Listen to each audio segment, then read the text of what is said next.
le Seigneur m'a mis à cœur d'enseigner ce matin sur la signification spirituelle du baptême et surtout sur son impact positif pour celui qui se fait baptiser. Et pendant que l'enseignement sera donné, si le Saint-Esprit touche ton cœur et te convainc de la nécessité de te baptiser, tu peux dire comme le ministre des Finances éthiopien, voici de l'eau. Je crois que quand tu es entré là, tu as vu de l'eau. Tu peux juste dire, voici de l'eau. Qu'est-ce qui empêche que je sois baptisé? Et tu seras baptisé avant de sortir d'ici. Alléluia. Et donc, je voudrais que tu sois attentif. Le baptême est quelque chose de très important. Il a été initié par Dieu. Il y a une signification spirituelle et il y a surtout un impact pour ta vie, pour la vie de celui qui se fait baptiser.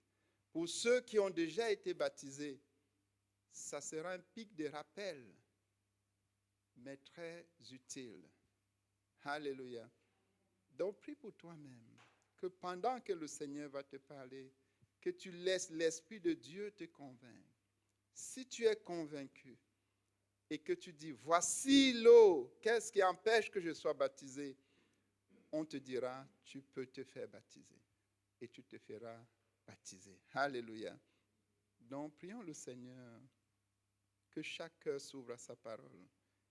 Père, nous prions notre Dieu pour chacun de nous. Que chaque cœur s'ouvre à ta parole. Et que ton Esprit Saint lui-même fasse son travail pour convaincre, pour révéler, pour illuminer les cœurs, afin que la conviction produise la décision. La conviction produise le réalignement pour ceux qui doivent être réalignés. Au nom de Jésus-Christ. Amen. Gloire à Dieu. Donc, tu notes, vivre et marcher par l'Esprit, vivre et marcher en nouveauté de vie par l'identification à Christ. Vivre et marcher en nouveauté de vie par l'identification à Christ. Nous allons lire 3 passages qui parlent du baptême. Le premier, on va lire dans Romains 6. Si tu n'as pas de Bible, tu lèves la main, on va t'en donner une. On va lire dans Romains 6, versets 3 à 6. Lis pour nous Romains 6, versets 3 à 6. Romains 6, à partir du verset 3. Ignorez-vous que nous tous qui avons été baptisés en Jésus-Christ, c'est en sa mort que nous avons été baptisés. Nous avons donc été ensevelis avec lui par le baptême en sa mort, afin que, comme Christ est ressuscité des morts par la gloire du Père, de même nous aussi, nous marchions en nouveauté de vie. En effet, si nous sommes devenus une même plante avec lui par la conformité à sa mort, nous le serons aussi par la conformité à sa résurrection. Sachant que notre vieil homme a été crucifié avec lui, afin que le corps du péché fût détruit, pour que nous ne soyons plus esclaves du péché. Gloire à Dieu. Lis également Actes 2, versets 38 à 42.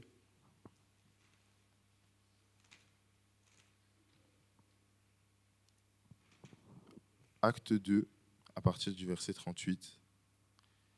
Pierre leur dit, « Repentez-vous, et que chacun de vous soit baptisé au nom de Jésus-Christ, pour le pardon de vos péchés, et vous recevrez le don du Saint-Esprit. Car la promesse est pour vous, pour vos enfants, et pour tous ceux qui sont au loin, en aussi grand nombre que le Seigneur notre Dieu les appellera. » Continue. Et, par plusieurs autres paroles, il les conjurait et les exhortait, disant, « Sauvez-vous de cette génération perverse. » Ceux qui acceptèrent sa parole furent baptisés, et en ce jour-là, le nombre des disciples s'augmenta d'environ 3000 âmes.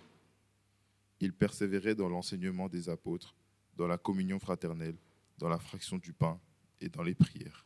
Gloire à Dieu. Et dernier passage que nous allons considérer dans Galates 2, au verset 20. Galates chapitre 2, verset 1. 14 ans après, Galates chapitre 2, verset 20. verset 20, j'ai été crucifié avec Christ, et si je vis, ce n'est plus moi qui vis, c'est Christ qui vit en moi. Si je vis maintenant dans la chair, je vis dans la foi au Fils de Dieu, qui m'a aimé et qui s'est livré lui-même pour moi. Gloire à Dieu. Donc, ces trois passages, c'est ceux que nous allons considérer. Le premier point important, c'est de voir la provision de Dieu pour ta nouveauté de vie. Et les trois passages nous sortent clairement quelle est la provision de Dieu. La première provision de Dieu, c'est la mort de Christ à la croix. Ça, c'est la première provision de Dieu. Dieu a donné Jésus-Christ avec une intention claire et précise que Jésus vienne et qu'il meure à la croix. Et Jésus lui-même dira qu'il donne sa vie. Donc, il a accepté la mission du Père qui consistait à ce qu'il vienne et qu'il meure à la croix. Pourquoi? Il y avait un problème. L'homme, à cause de son péché, était condamné et séparé de Dieu. La mort de Jésus-Christ a été tout d'abord expiatoire. Donc, elle a expié le péché de l'homme. Elle a été propitiatoire, c'est-à-dire elle a permis que l'homme puisse se rapprocher de Dieu sans que la sainteté et la justice de Dieu soient entamées. Parce que vous savez que Dieu est saint et il est juste. Dieu étant saint ne peut admettre rien qui ne soit saint. Et l'homme par lui-même n'avait aucun moyen de devenir saint. Donc il fallait que le sang de Jésus coule pour donner la possibilité à l'être humain de se sanctifier par ce sang-là et de devenir saint. Dieu étant juste, il ne peut traiter aucun coupable pour innocent. Donc, il n'y avait aucun moyen pour nous, en tant que coupables, d'être innocentés. Il fallait donc que le sang de Jésus coule pour que la propitiation soit faite, c'est-à-dire que la sainteté et la justice de Dieu ne soient pas entamées. Donc, il n'y avait aucun autre moyen. Et vous savez que la science absolue est en Dieu. Donc, si Dieu a choisi ce moyen-là, c'est que c'était le meilleur. Donc, la mort de Jésus a été la provision de Dieu pour toi et moi, pour l'humanité. C'était la provision de Dieu. Et si on s'était arrêté à la mort, les choses ne se seraient pas passées comme elles se sont réellement passées. Parce que si Jésus était resté dans la tombe, mais il y a la deuxième provision de Dieu, c'est la résurrection de Jésus. Le troisième jour, la tombe avait été trouvée vide. Il y a eu la résurrection de Jésus pour démontrer la puissance de Dieu. Puisque c'est la puissance de Dieu qui a ressuscité Jésus dans les morts. Pour établir définitivement pour toutes les générations que Dieu est puissant et qu'il peut redonner la vie à ce qui est mort, qu'il peut ressusciter et pour établir Jésus comme étant la résurrection. C'est-à-dire que celui en qui on croit pour avoir la résurrection. Donc, il y aura la résurrection de Jésus. Jésus n'est pas resté dans la tombe.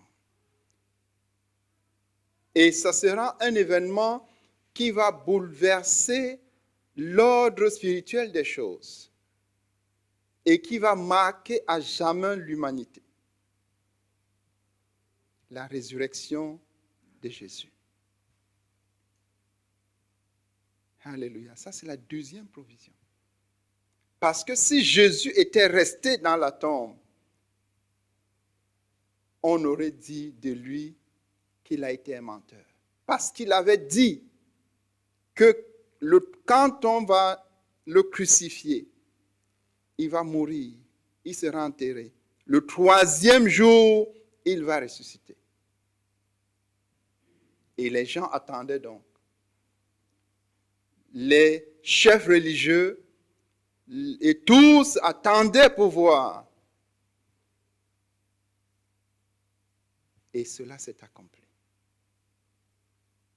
Et ça établit définitivement la seigneurie de Jésus. La résurrection. Alléluia. Troisième provision de Dieu, c'est dans Acte 2 que nous venons de lire au verset 38. Celui qui se fait baptiser, la Bible nous dit qu'il reçoit le don du Saint-Esprit. La troisième provision, c'est le don du Saint-Esprit. Jésus avait promis que quand il va mourir, il sera enterré, il va ressusciter, il va monter auprès du Père et il va envoyer le Saint-Esprit. Et la promesse s'accomplit pour toute personne qui s'est fait baptiser. Acte 2, verset 38, il dit « Repentez-vous et baptisez-vous et vous recevrez le don du Saint-Esprit. » Le Saint-Esprit, c'est l'Esprit de Dieu, c'est l'Esprit de Jésus. C'est Jésus en esprit qui vient dans un cœur et dans une vie. Donc voilà les trois provisions de Dieu. La mort de Jésus, la résurrection de Jésus et le don du Saint-Esprit. Et lorsqu'on décide de se faire baptiser, après avoir cru,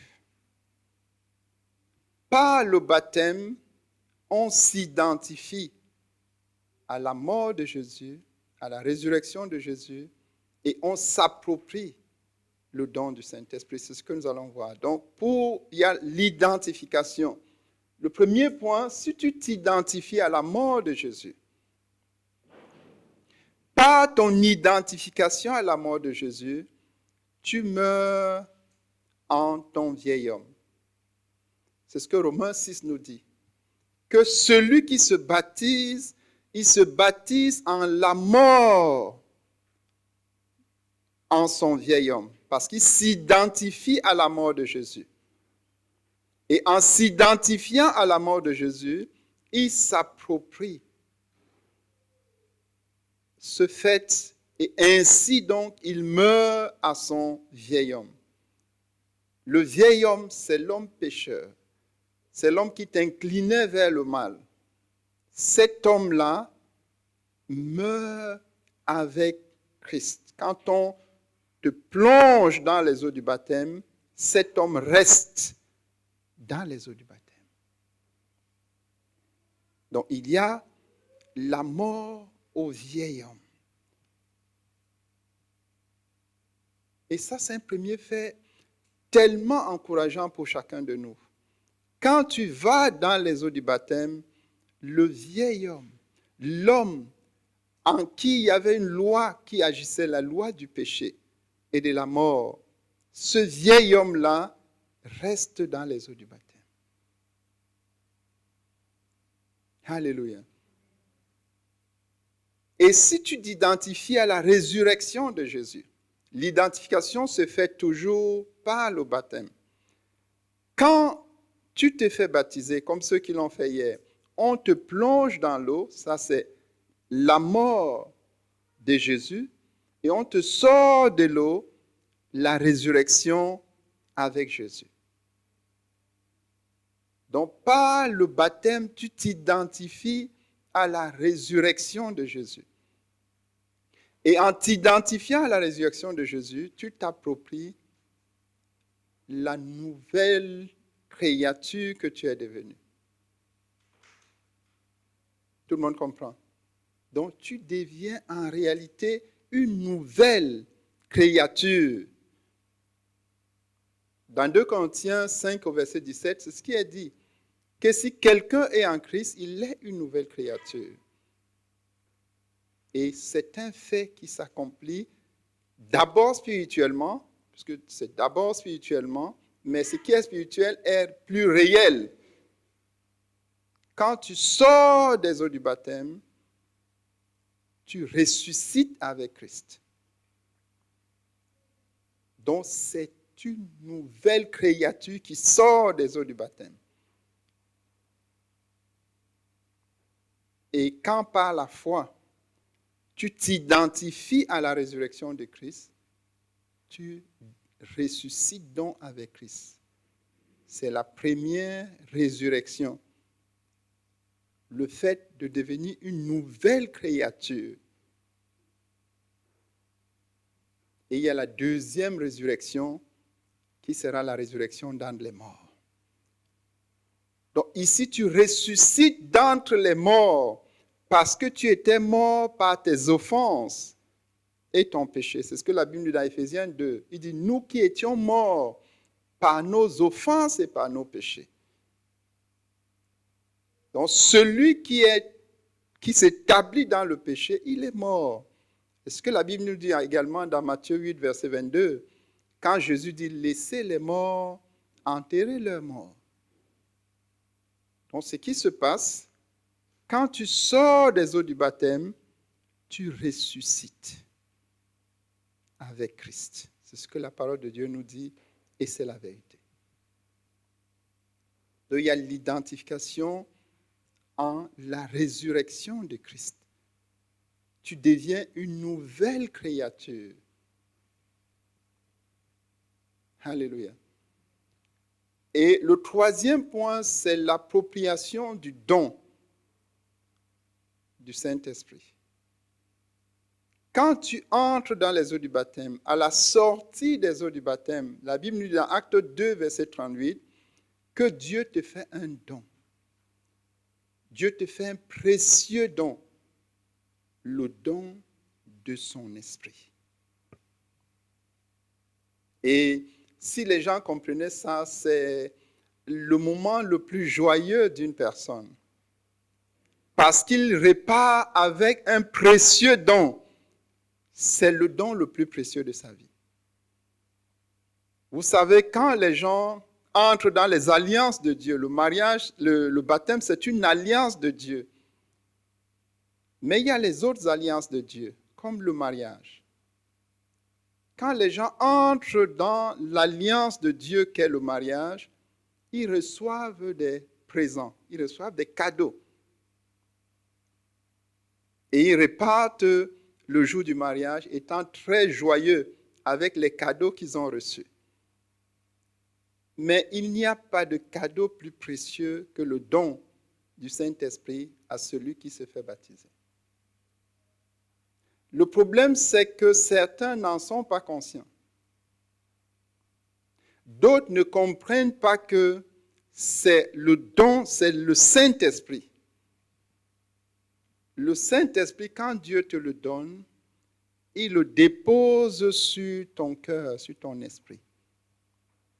Et tu le saisis et te l'appropries par la foi. Certains attendent les sensations.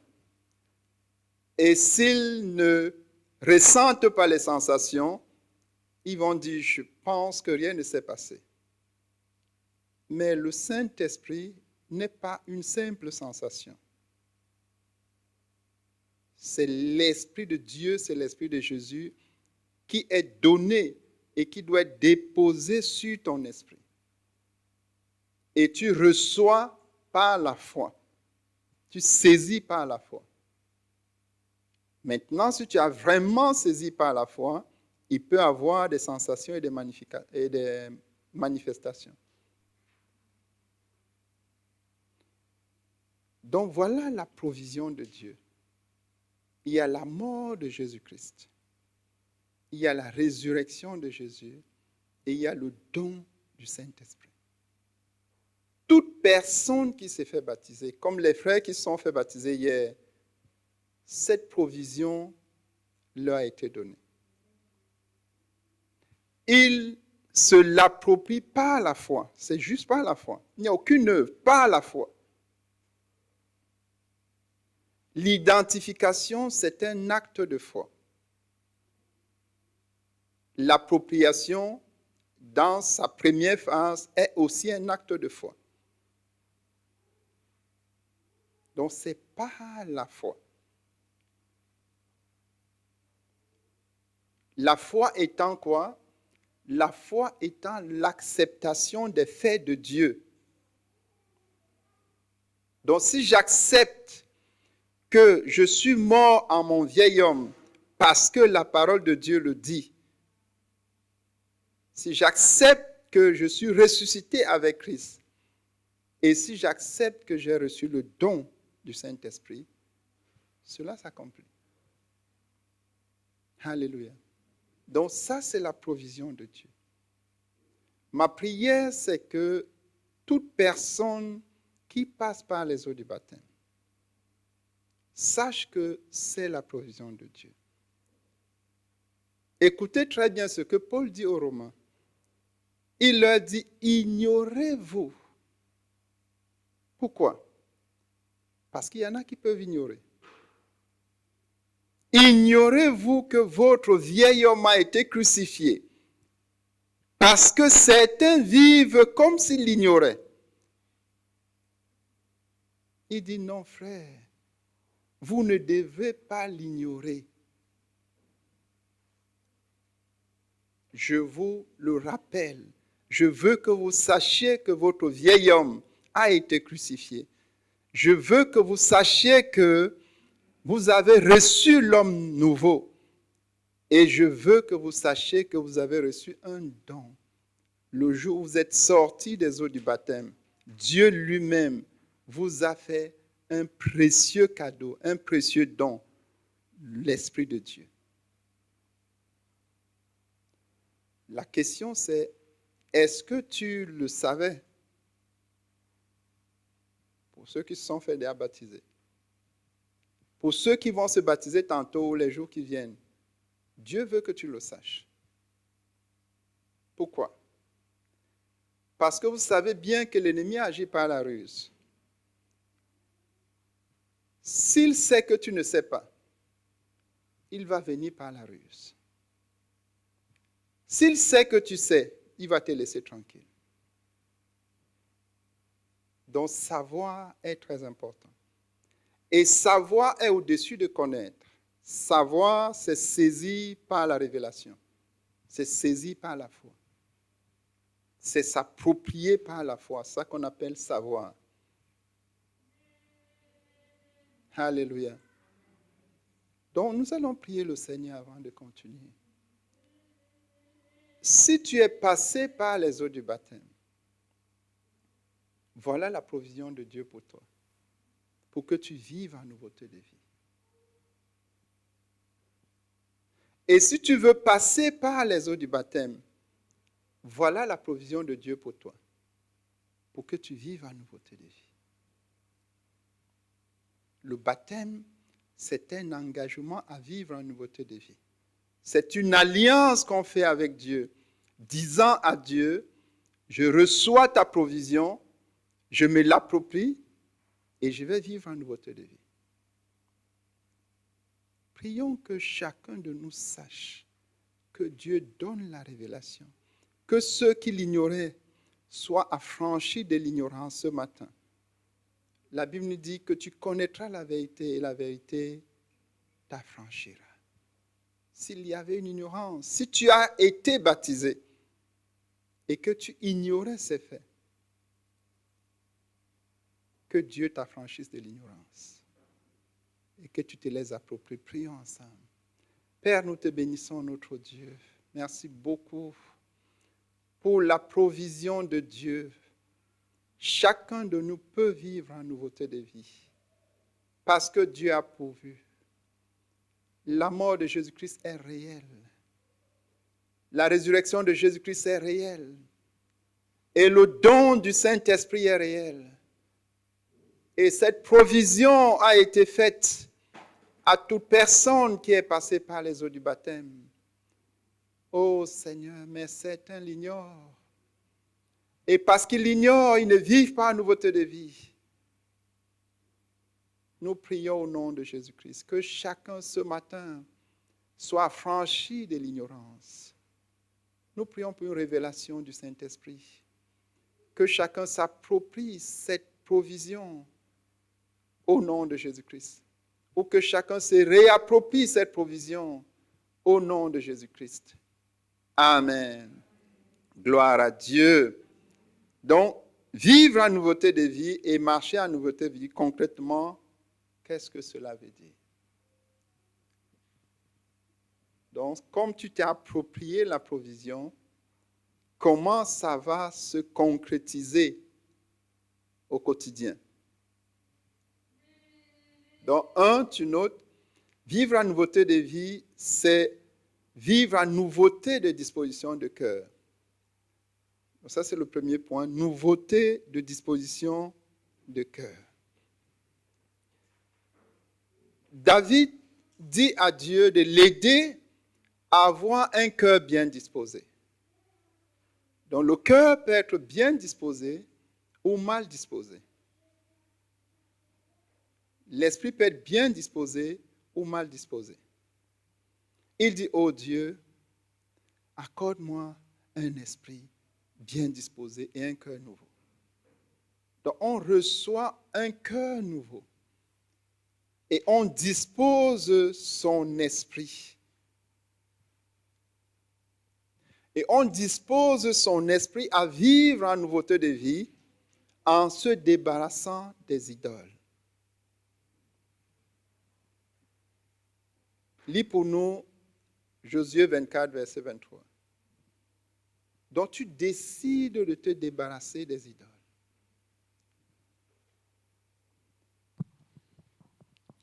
Josué chapitre 24, verset 23. Ôtez donc les dieux étrangers qui sont au milieu de vous et tournez votre cœur vers l'Éternel, le Dieu d'Israël. Ôtez donc les dieux étrangers et tournez votre cœur vers Dieu.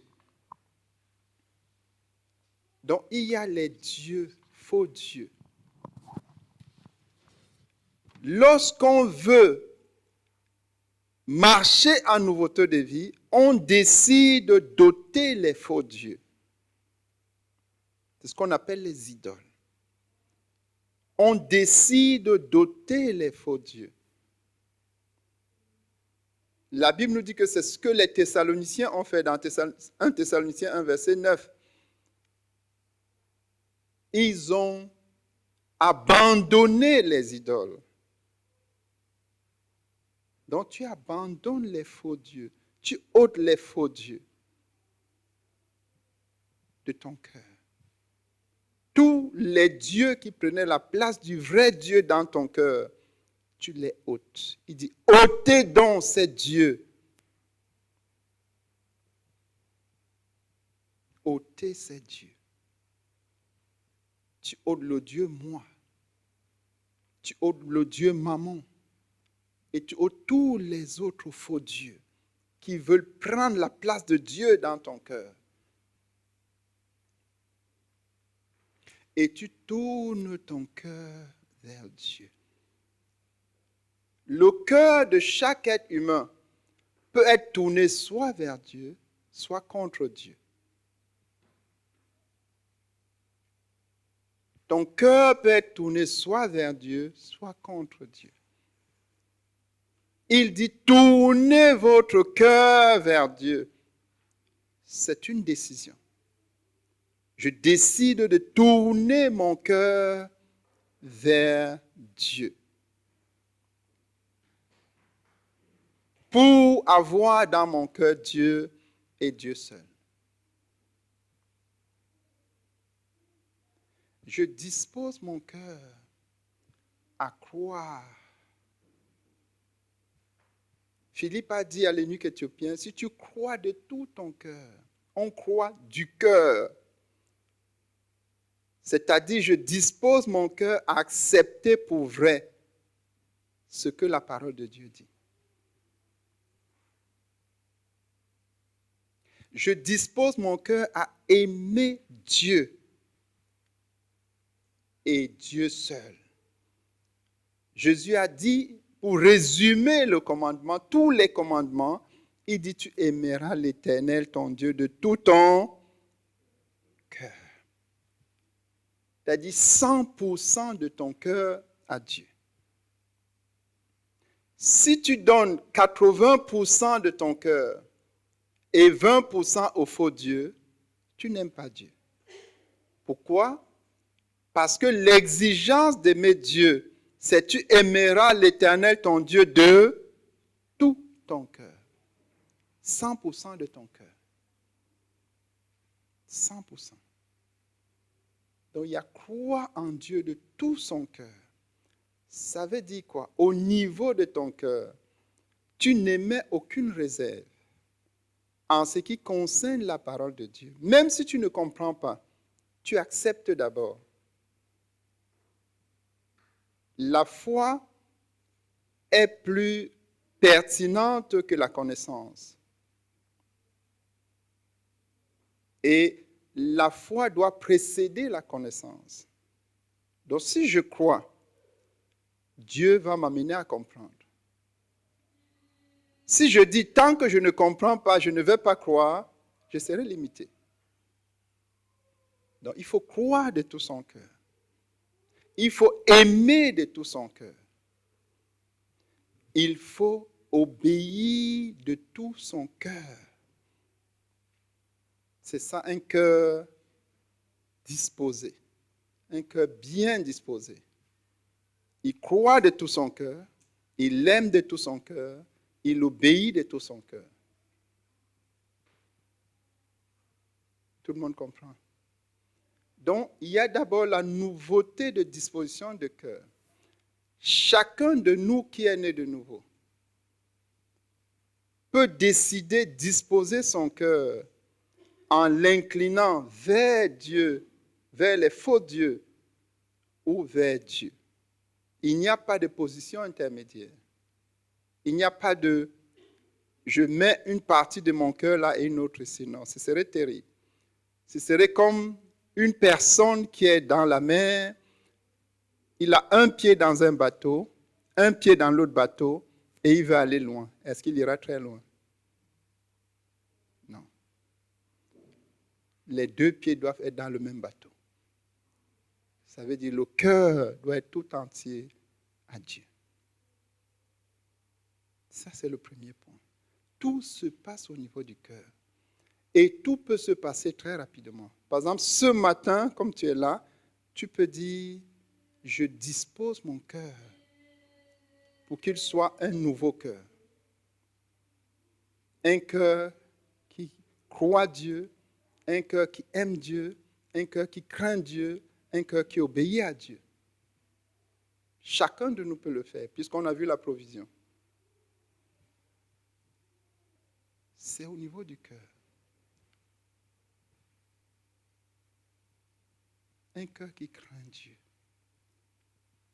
Un cœur qui aime Dieu. Un cœur qui dit Dieu avant tout. Un cœur qui décide de ne mettre aucune autre idole, aucun autre faux Dieu, qui accepte Dieu et Dieu seul. Ça, c'est le premier point. Et ça, c'est quelque chose que chacun de nous peut faire. Et doit faire, puisque nous avons reçu la provision de Dieu pour ça. Alléluia. Deuxième, c'est la nouveauté du système de pensée. Donc, il y a la nouveauté du système de pensée. Si le travail est bien fait dans le cœur, ça va beaucoup aider sur ce deuxième point. Parce que l'esprit a l'ascendance ou l'autorité, peut exercer l'autorité sur tout ce qui concerne l'âme. Vous voyez, par exemple, David, il disait « Mon âme bénit l'Éternel ». Donc, c'est son esprit qui parlait à son âme. Donc, ton esprit peut parler à ta pensée et commander à ta pensée de s'aligner à la pensée de Dieu. Donc, il y a la nouveauté au niveau du système de pensée. Parce que quand on est de nouveau et qu'on se fait baptiser, le système de pensée n'est pas encore aligné à Dieu. Et on doit donc faire le réalignement nécessaire au niveau du système de pensée. Le système de pensée, quand on vient au Seigneur, est encore aligné au monde, à la sagesse du monde, à la tendance du monde. Donc, il faut faire le réajustement. Et on fait le réajustement comment? On fait le réajustement en laissant que l'Esprit de Dieu que nous avons reçu fasse son travail de conviction en nous. On fait le réajustement en laissant que la parole de Dieu juge notre pensée.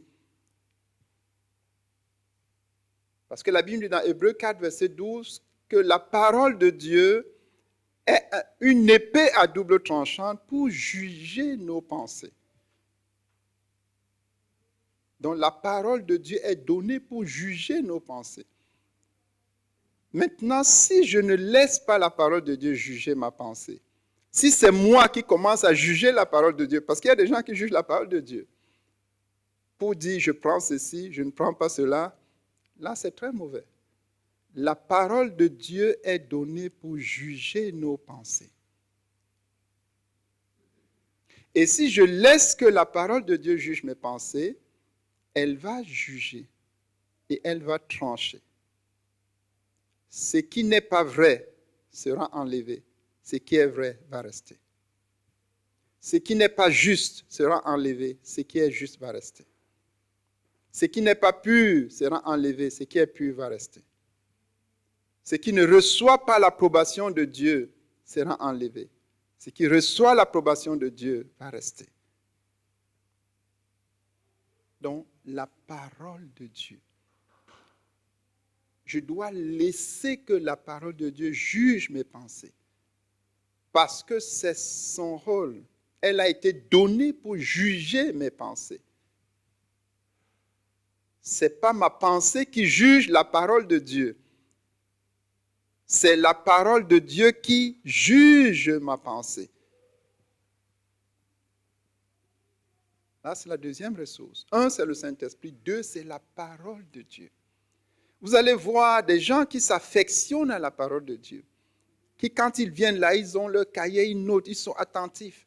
Et quand ils arrivent à la maison, ils considèrent, ils exposent leurs pensées devant la parole de Dieu. Et ils laissent que la parole de Dieu juge. Vous allez voir qu'ils vont vivre en nouveauté de système de pensée. Ils vont commencer à bien penser, à penser comme Dieu pense. Donc, il y a la parole de Dieu. Et tu dois accepter, tu dois te décider qu'aucune philosophie, qu'aucun concept, qu'aucune idéologie ne fera de toi sa proie. Ça, c'est très important. Lis pour nous Colossiens 2, verset 8.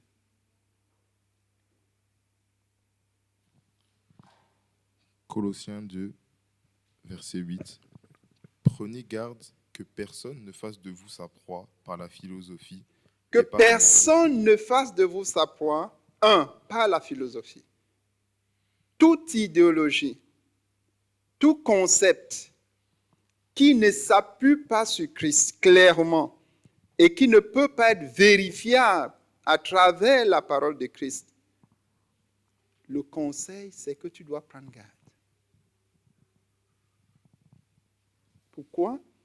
Parce que si tu ne prends pas garde, il fera de toi sa proie. Il va assujettir ton système de pensée. Et tu ne vas pas vivre en nouveauté de vie. Continue. Par une vaine tromperie. Par une vaine tromperie. Il y a beaucoup de concepts, frères et sœurs, je voudrais que vous sachiez, qui sont partis des postulats qui sont faux. Totalement faux. Mais qui sont très bien élaborés. Qui sont très logiques. Et qui sont mis à la disposition des hommes. Si tu suis ce concept-là ou cette idéologie-là, tu deviens sa proie. Il y a plein de concepts comme ça. Qui n'ont pas pour fondement Christ qui est la vérité.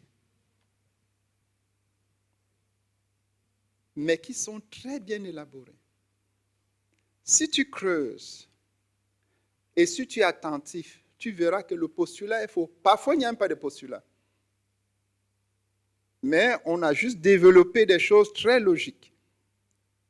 Et on a imposé cela comme la vérité, changeant ainsi la vérité de Dieu et imposant le mensonge comme vérité. Et la parole de Dieu nous dit de prendre garde.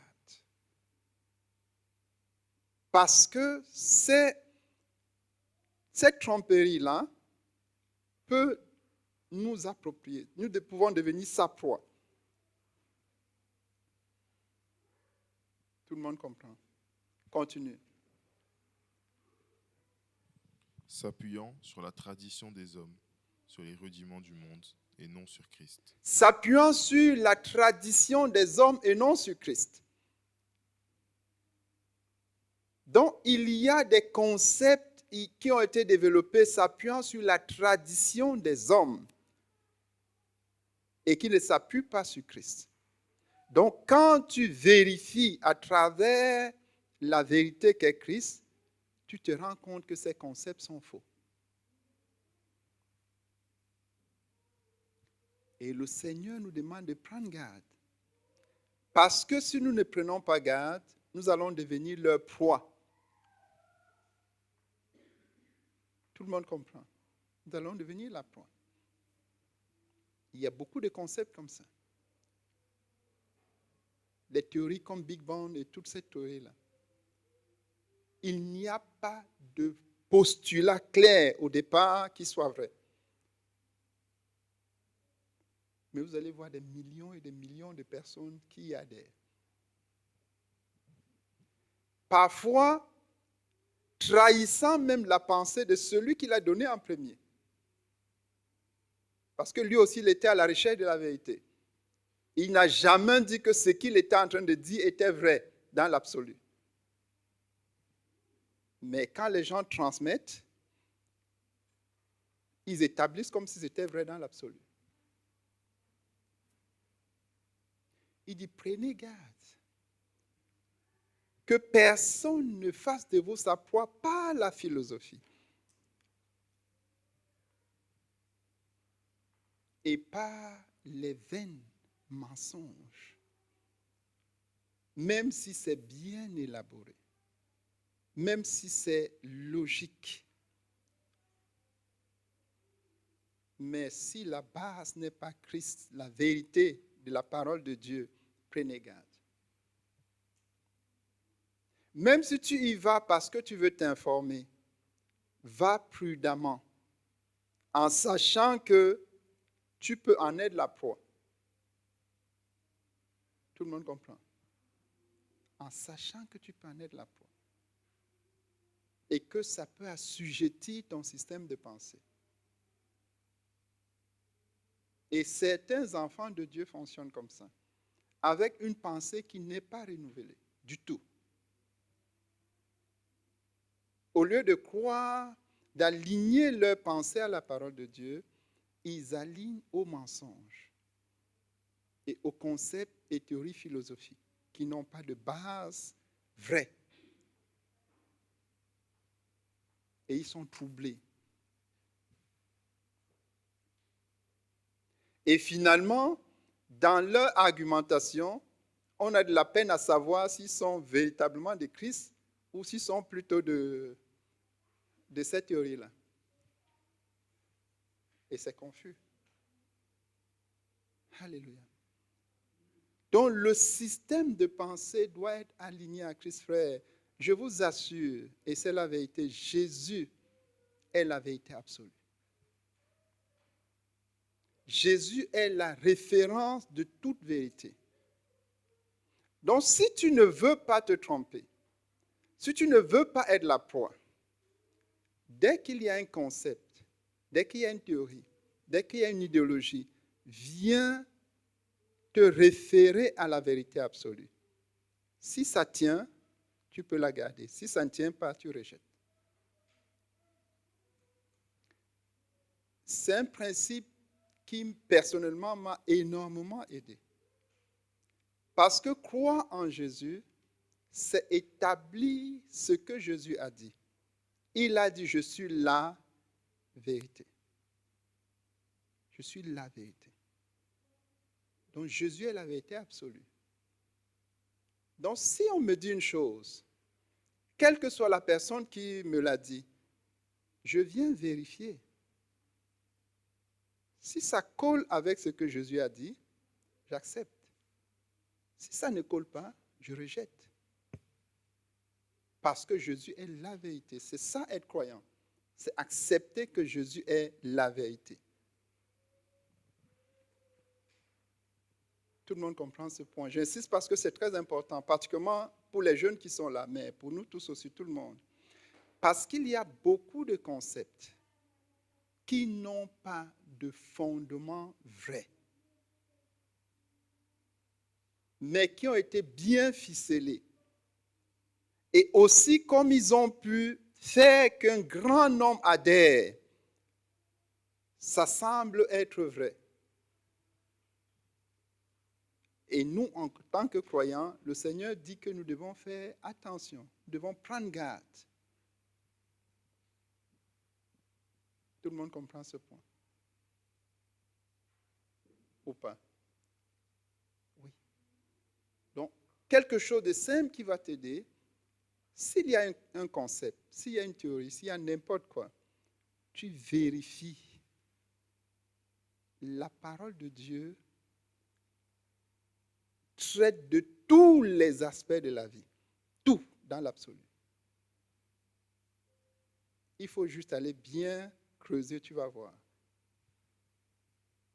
Si tu es jeune et que tu n'as pas encore tous les contours des choses spirituelles, tu te réfères à un aîné, à quelqu'un qui s'y connaît mieux. Et il va te dire, voici la parole de Dieu. Et ce que tu es en train de penser là, ce qu'on t'a dit, c'est contraire à la parole de Dieu. Tout le monde comprend. Dans le système de pensée, aucune philosophie, aucune idéologie ne doit faire de nous sa proie. C'est Christ et Christ seul qui est la vérité absolue.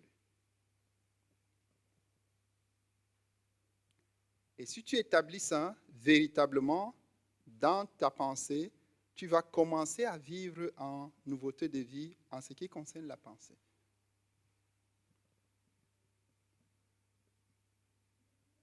Gloire à Dieu. Troisième point, c'est le mode de vie. Donc, il faut qu'il y ait une nouveauté en ce qui concerne le mode de vie. De telle sorte que ceux qui peuvent observer ton mode de vie puissent dire qu'il y a nouveauté.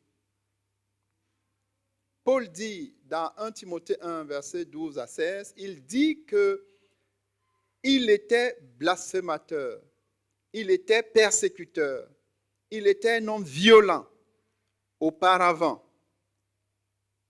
Maintenant, il n'est plus blasphémateur, il n'est plus persécuteur, il est devenu un homme doux, son mode de vie a changé. Donc il y a la nouveauté en ce qui concerne le mode de vie.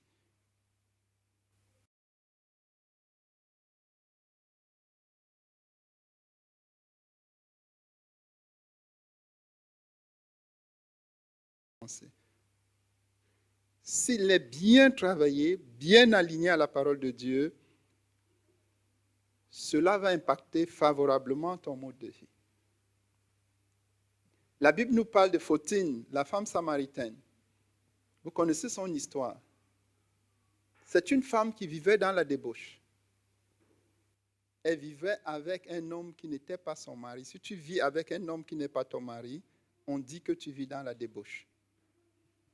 Si tu vis avec une femme qui n'est pas ton épouse, tu vis dans la débauche. Et elle vivait dans la débauche. Elle a rencontré Christ. Et sa rencontre avec Christ a changé son mode de vie. Elle n'est même plus retournée. Dès qu'elle a rencontré Jésus, elle n'est plus retournée chez cet homme-là. Donc, la débauche était finie. Elle a dû envoyer son frère ou quelqu'un pour aller récupérer ses affaires. C'est ça, changement de mode de vie. Dès que je me fais baptiser, à la sortie des eaux du baptême, je change mon mode de vie. Si je vivais dans la débauche, j'arrête immédiatement de vivre dans la débauche. Donc si je vivais avec une femme qui n'est pas mon épouse, qu'est-ce que je fais? Je ne vais pas là-bas lui dire au revoir. Si j'avais mes choses là-bas, j'envoie quelqu'un chercher. C'est ce que Photine a fait. Et le mode de vie a changé. D'une femme vivant dans la débauche, d'une femme dévalorisée, elle est devenue une femme de valeur. Elle s'est donnée à Christ et elle a œuvré pour le Seigneur, étant une des premières missionnaires de l'Afrique du Nord. Ce qui se passe aujourd'hui en Tunisie en tant qu'œuvre de Dieu, elle est une des pionnières. Parce qu'elle a accepté le changement de mode de vie. Dans ces changements de mode de vie, tu dois pouvoir mettre ta vie passée et dire point par point comme Paul. Voilà, j'étais ceci auparavant. Maintenant, voilà le changement. J'étais ça, voilà le changement. J'étais là, voilà le changement. Point par point. Changement du mode de vie. J'étais paresseux. Voilà comment maintenant je suis travailleur. J'étais menteur. Voilà comment je dis la vérité. J'étais voleur. Voilà comment je ne vole plus. Ainsi de suite, point par point. Vous connaissez peut-être l'histoire de, je vais peut-être vous raconter si vous ne connaissez pas cette histoire. Kim Ik-doo, il s'appelait Kim Ik-doo. Kim Ik-doo était un Coréen, c'est le précurseur du réveil en Corée. Donc, Kim Ik-doo est né dans une localité qu'on appelle Anak. En Corée, à l'époque, la Corée n'était pas encore séparée en Corée du Nord et Corée du Sud. Et Kim Ik-doo était reconnu dans sa localité comme étant quelqu'un de violent. Il était un gangster. Et ils avaient l'habitude de venir sur la place du marché, dont à l'époque, même dans certains endroits, on fait encore les marchés comme ça en public. Donc, ils semaient la terreur, ils arrachaient les sacs, ils arrachaient de l'argent. Et c'est lui qui était le chef de gang. Il faisait ça régulièrement. Et donc, par l'action des missionnaires qui sont arrivés dans la localité d'Anak pour annoncer l'évangile, Kim a reçu l'évangile. Et il a pris la décision de se convertir à Christ. Et quand il prend donc la décision de se convertir à Christ, il se convertit, il écrit un avis de décès. Il dit, Kim Ik-doo, le célèbre bandit, est mort. Il envoie l'avis de décès. Et alors, les gens de la localité d'Anak commencent à se réjouir. Oh, nous avons été libérés de celui qui nous sémait, il sémait la terreur. Et quelques jours après, sur la place du marché, Kim Ik-doo est là en train de prêcher l'évangile. Les gens sont surpris. Il y en a qui ont peur, d'autres ont. Mais quelques courageux arrivent quand même à aller vers lui. Et lui disent, mais nous savons que tu es mort. Il dit, effectivement, le Kim Ik-doo, voleur, est mort. Il dit, je suis le nouveau Kim Ik-doo. Et c'est comme ça qu'il a commencé son œuvre avec le Seigneur. Et pendant 50 ans, presque, de 1901 à 1950, il a prêché l'évangile. Il a établi plus de 250 églises en Corée. Un gangster, le chef des gangs, n'est mort à l'ancienne, au vieil homme. Kim Ik-doo, le voleur, est mort. Et il y a eu le nouveau Kim Ik-doo, le prédicateur de l'évangile. Il a prêché l'évangile. Et le Seigneur l'a puissamment utilisé, particulièrement dans le ministère de guérison et de libération des gens de rue et tout ça. Et il est mort presque à 78 ans. Un matin, ils étaient en train de prier. Vous savez, les Coréens, ils se lèvent très tôt le matin, ils se réunissent pour prier. Et c'est comme ça jusqu'à aujourd'hui. Ils ont des réunions de prière de 4h à 6h. Pendant qu'ils étaient en train de prier, on est venu le tuer. Mais l'assassiner. Mais il est mort sur le champ de bataille, ayant établi plus de 250 églises. Et il est l'un des précurseurs du réveil en Corée.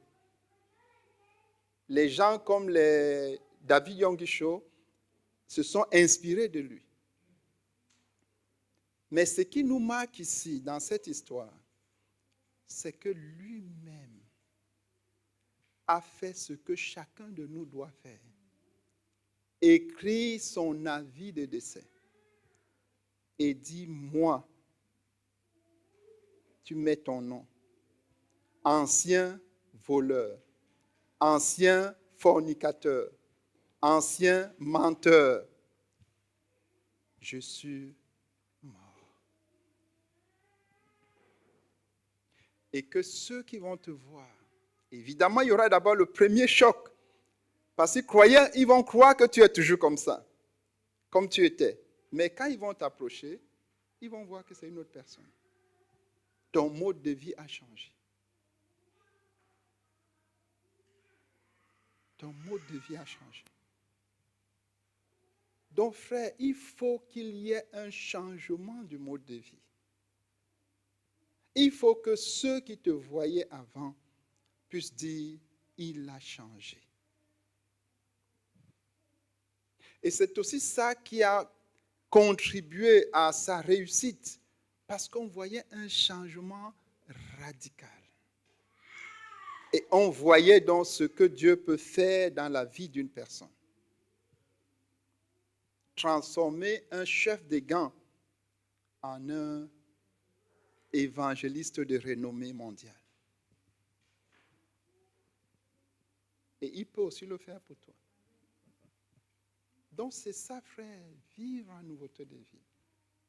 C'est accepter le renouvellement dans ta disposition de cœur. Accepter le renouvellement dans ton système de pensée et ta sagesse. Accepter la sagesse de Dieu et fonctionner selon le système de pensée de Dieu. Et accepter de vivre en nouveauté de vie. Il y en a qui veulent les bénédictions de Dieu, mais qui ne veulent pas le changement qui va avec. S'ils sont malades, ils veulent que Dieu les guérisse. Ils veulent que Dieu les aide. Mais ils ne veulent pas venir à Christ pour vivre en nouveauté de vie. Et c'est dommage, parce qu'ils perdent énormément. Quand tu vis en nouveauté de vie, tu reçois un confort de vie qui est incomparable. Et tu deviens un instrument entre les mains de Dieu pour une multitude. Et Kim Ik-doo a commencé à faire des restitutions. Il cherchait des gens chez qui il avait volé tout ça, ceux qui pouvaient encore reconnaître. Il allait reconnaître et il restituait ce qu'il pouvait restituer. C'est ça, vivre en nouveauté de vie. Là où tu as fait du tort, tu vas, tu arranges. Tu restitues ce que tu as volé. Et tu changes. Tu changes. Et n'oubliez pas, la provision de Dieu est là à la disposition de chacun de nous. Il y a l'Esprit de Dieu. Il y a la mort de Christ. Il y a la résurrection de Christ. Et il y a le Saint-Esprit. Gloire à Dieu. Donc, prions le Seigneur. Que parmi nous, il y ait plusieurs Kim Ik-doo. Que plusieurs puissent écrire leur avis de décès du vieil homme. Dit l'ancien vieil homme, il est mort. Il est mort. Prions pour cela. Père, nous prions notre Dieu. Je prie pour moi-même. Tu nous as accordé la provision du Saint-Esprit. La mort de Jésus, la résurrection de Jésus et le Saint-Esprit à notre disposition. Chacun de nous peut vivre et marcher en nouveauté de vie.